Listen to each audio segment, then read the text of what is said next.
네, 후보자님, 먼저 헌재소장 후보로 지명되신 것을 축하드립니다.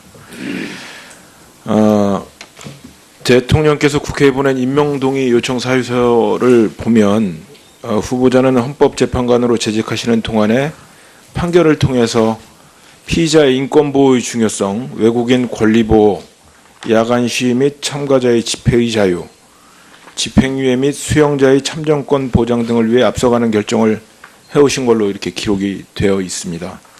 이런 앞서가는 결정을 결정이 가능한 특별한 이유라도 있으신가요? 뭐 앞서 인사 말씀에서 주셨던 것처럼 정진하고 사색의 결과입니까? 예, 그렇게 저를 봐주신 데 대해서 감사 말씀을 드리고요. 그러니까 아까 말씀드린 것처럼 저희가 자료를 찾아보고 선례를 보고 이러는 것도 굉장히 중요하고 거기에 시간을 많이 쓰고 있습니다. 근데 네. 그렇게 하다 보면 어떤 사고의 폭이 넓어지지 못하기 때문에 저는 가끔 이렇게 그런 것을 떠나서 생각할 기회를 좀 많이 가지고 있습니다. 그래서 그런 제가 노력의 결과 제 생각에도 앞서가는 결정을 하기 위해서는 남다른 시각 그리고 뭐 섬세함 그리고 오랜 고민이 필요하다라고 생각을 하고 있습니다. 앞서 권석창 의원의 질의에 답하실 때 소수 의견이 언젠가는 다수 의견이 될 수 있다는 믿음으로 판결을 하신다라고 말씀을 주셨는데 저는 그 말씀에 전적으로 공감을 합니다. 이 말씀의 뜻은 곧 사회의 변화의 속도, 방향에 대해서 항상 고민을 하고 계시다는 뜻으로 저는 받아들였고요. 저는 아주 매우 기쁘게 생각을 합니다. 그런 말씀을 주신 거에 대해서. 그런데 이런 경우는 좀 어떻습니까? 소수 의견이어서 판결의 결과에 대해서 직접적인 영향을 미치지는 않겠지만 그 고민의 방향이나 속도가 틀릴 수도 있다. 이런 고민을 하실 법도 한 것 같은데요. 물론 그렇습니다. 이런 판단을 계속 하시다 보면 글쎄 뭐랄까요. 주변의 평가로부터 자유롭기가 좀 어려울 것 같기도 하고요. 또 이런 의견을 내시는 거에 대해서 일종의 관성에 대한 강박이라고 할까요? 이런 것도 후보자님을 좀 이렇게 짓누른다고 할까요? 어렵게 할 것 같은데 그거에 대한 생각은 어떠신가요? 당연히 그렇습니다. 그러니까 저희들이 이렇게 9명이 평의를 하고 평의 결과에 따라서 이제 결정을 하게 되는데 이 평의 과정은 정말 난상 토론이고 자기의 주장을 관철시키기 위해서 남을 설득을 해야 되는데 그 설득이 되지 않는 그런 과정은 상당히 그런 주장을 하는 사람의 입장으로선 어려움을 많이 겪습니다. 겪고 또 혹시나 내 생각이 잘못된 것은 아니고 내가 좀 너무 편협된 생각이 아닌지 한번 다시 돌아보게도 되는데요. 지금 지적하신 바대로 그런 소수 의견을 사실 다수 의견에 이렇게 가담을 하는 것은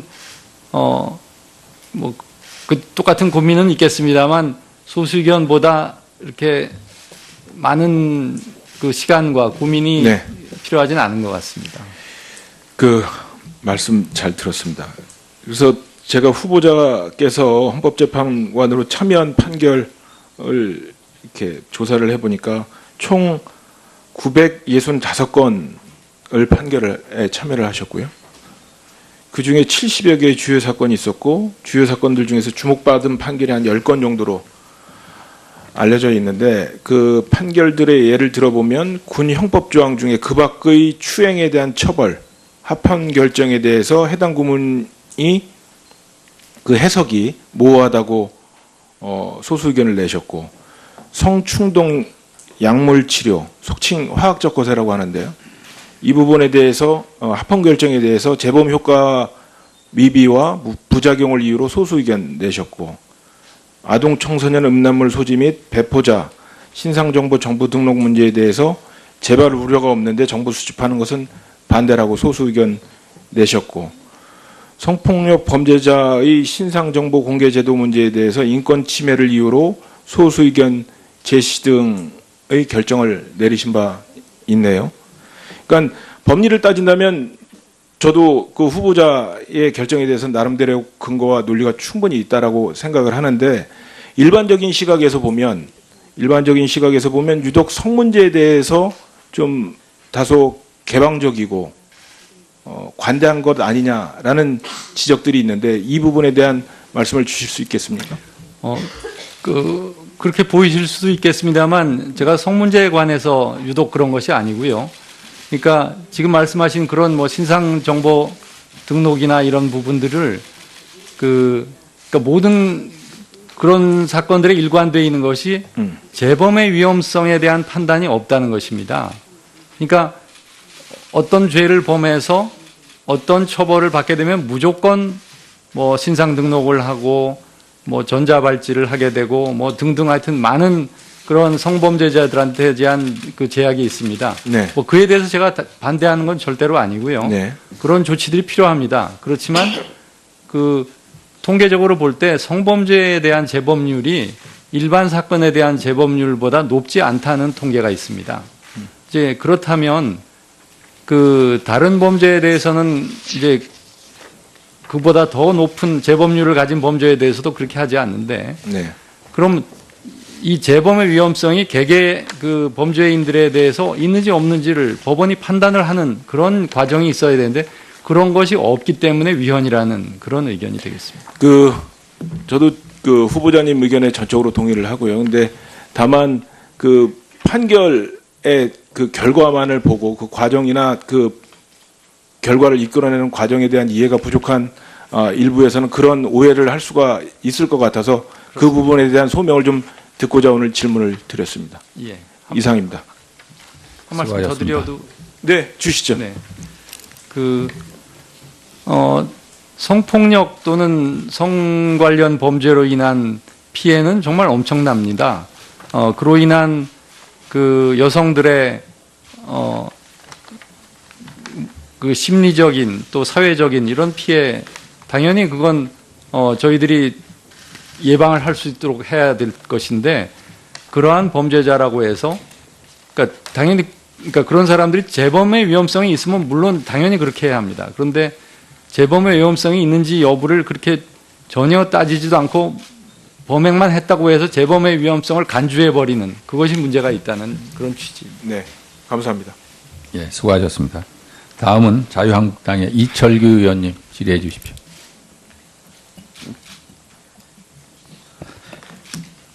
네, 저는 강원도 동해시와 삼척시 출신 국회의원 이철규입니다. 우선 먼저 축하드립니다. 우리 헌법재판소는 출범 이래 그동안 위헌법률 심사라든가 또한 헌법소원의 심판, 권한쟁의 심판 등을 통해 국민의 기본권 보장과 헌법 수호를 위한 중요한 역할을 해왔습니다.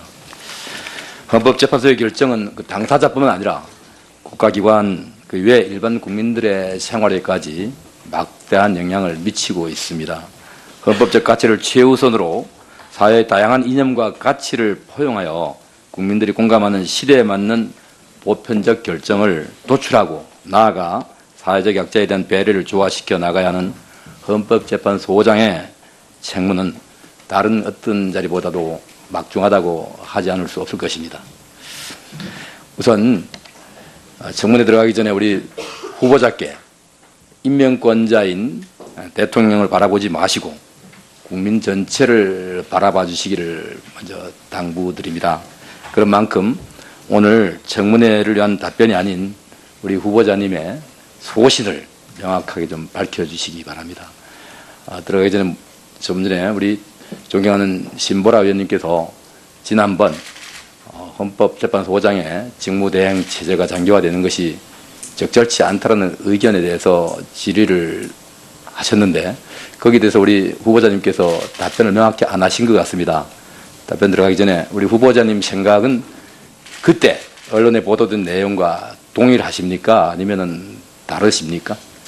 동일합니다. 동일하신 거죠? 네. 개인적 소신이 적절치가 않다라는 그렇습니다. 의견이시다. 아까도 말씀드렸다시피 그 헌법재판소 내부적인 문제가 아니라 외부에서 비롯된 그런 구성상의 문제로 인해서 헌법재판소의 위신이 떨어지고 그동안 쌓아온 신뢰가 추락되는 그런 사태는 저희들로서는 용납할 수가 없는 알겠습니다. 것입니다. 우리 후보자님 헌법재판관으로 임용되실 때 이미 인사청문을 한번 거치셨습니다. 그 이후에 다시 인사청문회 자리에 서실 수 있다는 생각을 해보셨습니까? 사실 오늘 제가 이 국회로 오면서 지난번 인사청문회를 마친 다음 국회 쪽은 쳐다보지도 않으려고 했습니다. 네. 그런데 그런데 있습니다. 오늘 네. 정말 5년 만에 다시 왔는데 네. 완감이 교차했습니다. 오늘 아마 우리 후보자님 인사청문이 지난번하고 달리 모두들 아마 당연히 우리 소장 후보자로서의 이 역량과 자질을 갖추신 분이라고 생각을 하고 아마 이렇게 좀 부드럽게 나가는 것은 좀 아프지만 한 가지 여쭤보지 않을 수가 없습니다. 우리 후보자님 모친을 지금 직접 부양하고 계십니까? 이제 제가 장남이기 때문에 네. 지금 뭐 동거하지는 않습니다만 생계를 같이 하고 계시는 것입니까? 예, 그렇습니다. 그런데 우리 공직자윤리법에 의한 재산 등록에서는 모친을 부양하지 않으시는 걸로 이렇게 이 고지 거부를 하셨습니다. 맞죠? 그건 부양하지 않아서 고지 거부를 한 것이 아니고요. 독립생계를 네. 유지하시는 예. 분으로 소득이 있고 독립생계를 유지하신다 해서 고지를 거부하셨는데 맞죠? 예, 그렇습니다. 그런데 제가 자료를 보다 보니까 국세청에 연말 정산을 하실 때는 2012년부터 16년까지 그 모친의 그 생활, 모친님께서 받으시는 기초공제 또 노령 그러니까 부양공제, 경로 네, 경로공제죠. 또 그 외에 신용카드 사용 등 이런 공제를 받으셨더라고요. 아마 이게 두 가지 사례가 상충되지 않나 생각이 되는데 후보자님의 입장은 어떠신 겁니까? 실수로 그렇게 된 겁니까? 아니면은 아시면서도 이게 문제가 없다고 생각하신 겁니까? 결론부터 말씀드리면 문제가 없습니다. 문제가 없습니까? 예, 그 소득세법, 그러니까 저희 아까 말씀드렸다시피 저희 선친께서 무공수훈자셔서 네. 군인연금을 우리 후보자님 나중에 좀 제가 시간이 좀 짧아서 그건 넘어가겠습니다. 네. 나중에 설명을 제 질의가 끝나고 난 다음에 좀 설명을 해주시면 좋겠습니다. 예. 제가 답변을 하실 수 있는 시간을 충분히 드리겠습니다. 알겠습니다.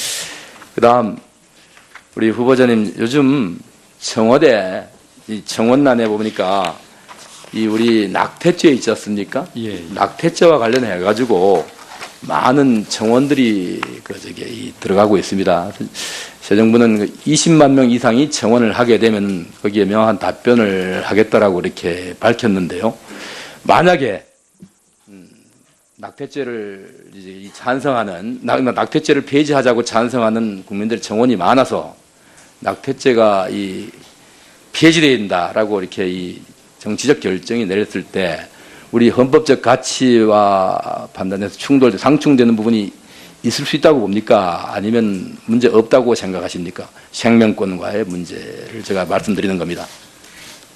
그 낙태죄는 뭐 기본적으로 이 태아의 생명권과 네. 또 그 임신 여성의 자기 결정권이 충돌한다고 이렇게 이해가 되고 네. 있습니다. 그러면요, 후보자님. 예. 현행 우리 법에도 모자보건법에 이 임신한 여성이 불가피하게 낙태를 할 수밖에 없는 상황이 열거되어 있습니다. 그렇습니다. 5가지 사유인가요?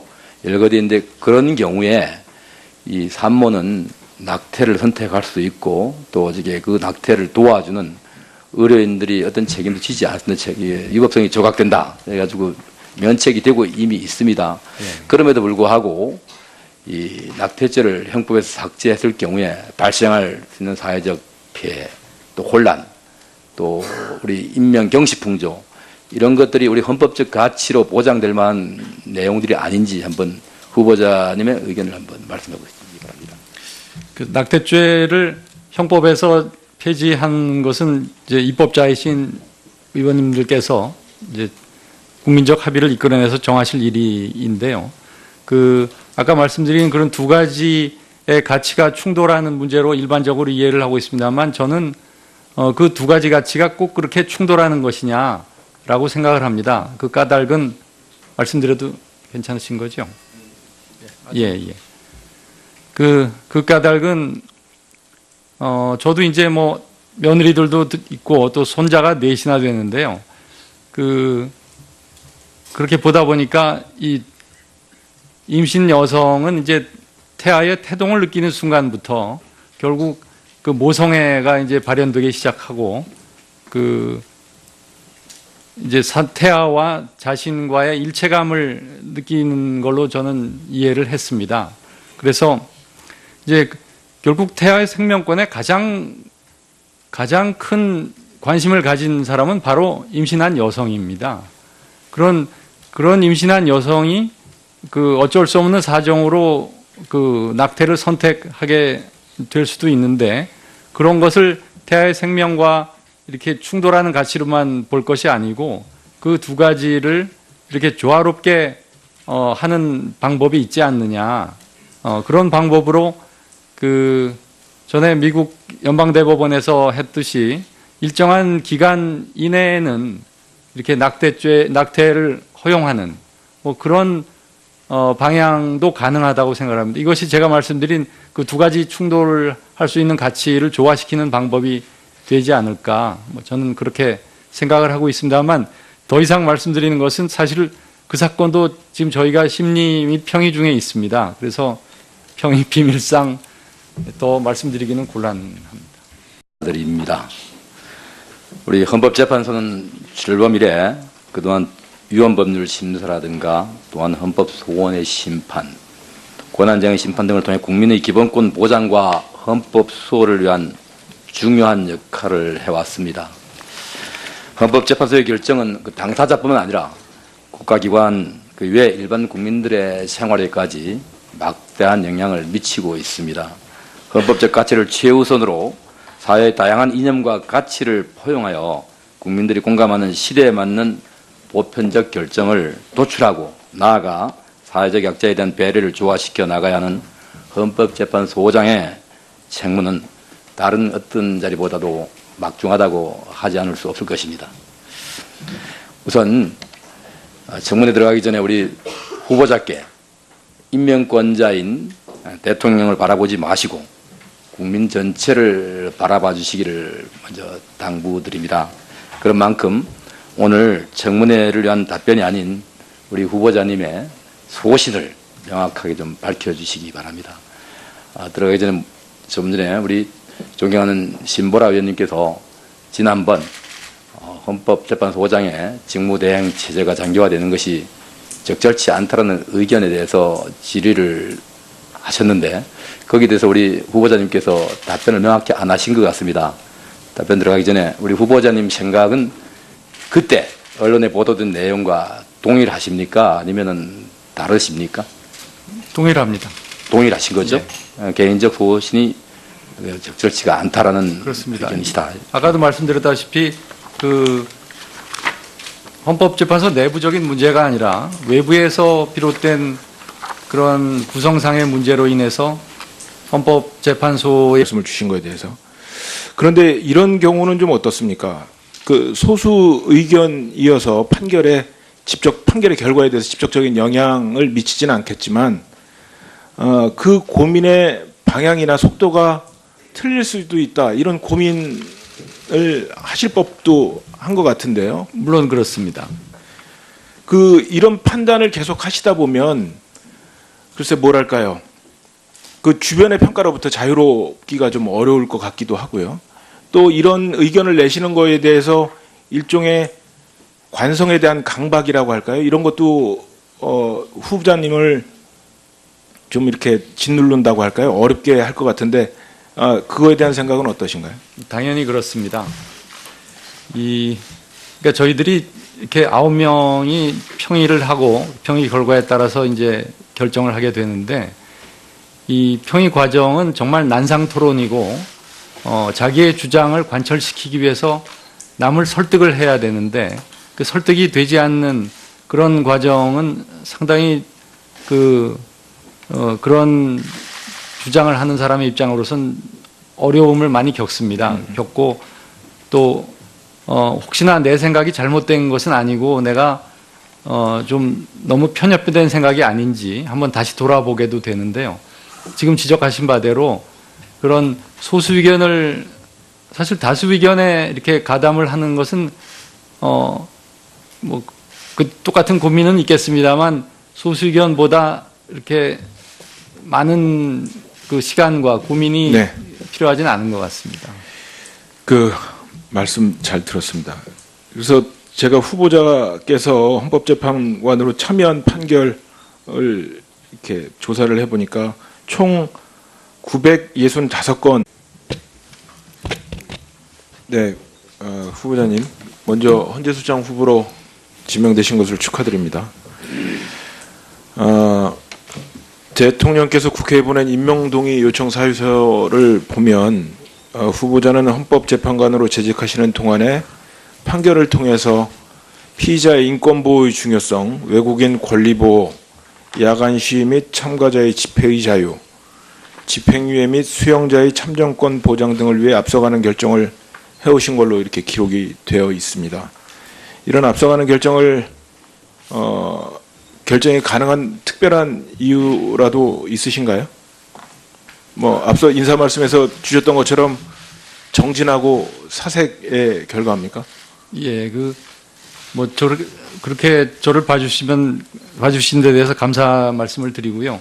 그러니까 아까 말씀드린 것처럼 저희가 자료를 찾아보고 선례를 보고 이러는 것도 굉장히 중요하고 거기에 시간을 많이 쓰고 있습니다. 근데 네. 그렇게 하다 보면 어떤 사고의 폭이 넓어지지 못하기 때문에 저는 가끔 이렇게 그런 것을 떠나서 생각할 기회를 좀 많이 가지고 있습니다. 그래서 그런 제가 노력의 결과 제 생각에도 앞서가는 결정을 하기 위해서는 남다른 시각 그리고 뭐 섬세함 그리고 오랜 고민이 필요하다라고 생각을 하고 있습니다. 앞서 권석창 의원의 질의에 답하실 때 소수 의견이 언젠가는 다수 의견이 될 수 있다는 믿음으로 판결을 하신다라고 말씀을 주셨는데 저는 그 말씀에 전적으로 공감을 합니다.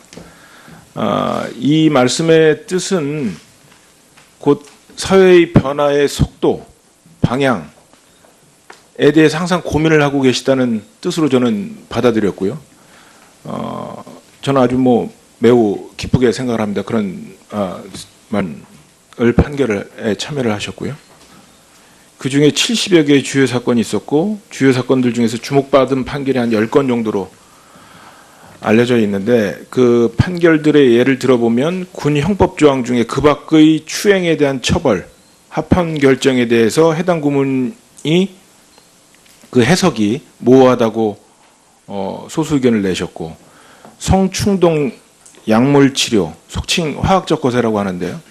이 부분에 대해서 합헌 결정에 대해서 재범 효과 미비와 부작용을 이유로 소수 의견 내셨고 아동 청소년 음란물 소지 및 배포자 신상정보 정보 등록 문제에 대해서 재발 우려가 없는데 정보 수집하는 것은 반대라고 소수 의견 내셨고 성폭력 범죄자의 신상정보 공개 제도 문제에 대해서 인권 침해를 이유로 소수 의견 제시 등의 결정을 내리신 바 있네요.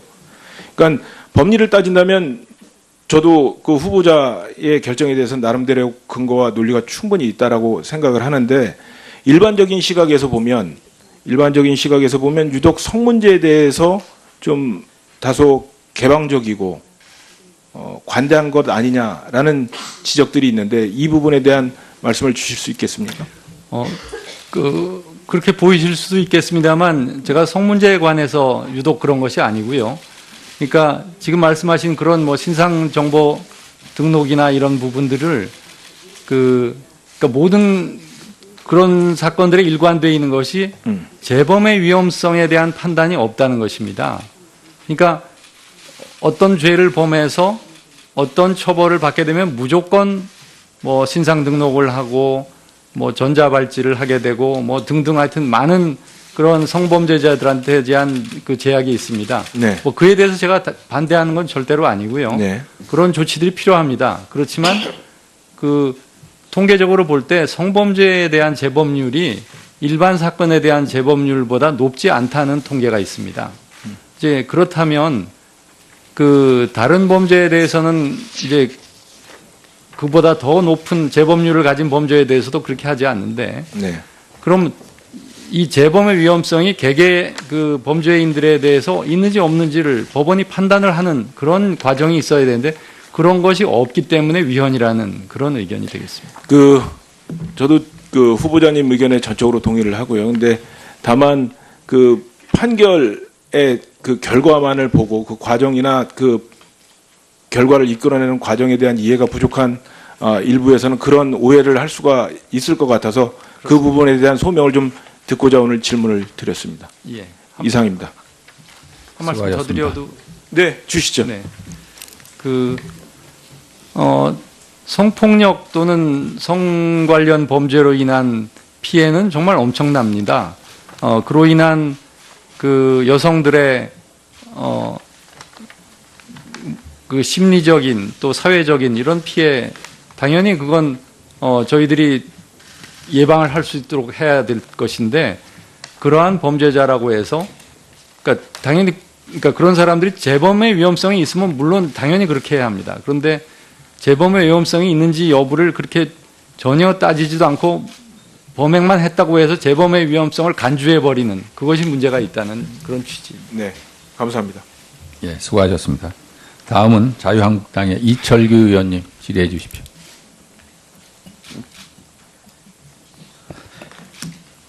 네, 저는 강원도 동해시와 삼척시 출신 국회의원 이철규입니다. 우선 먼저 축하.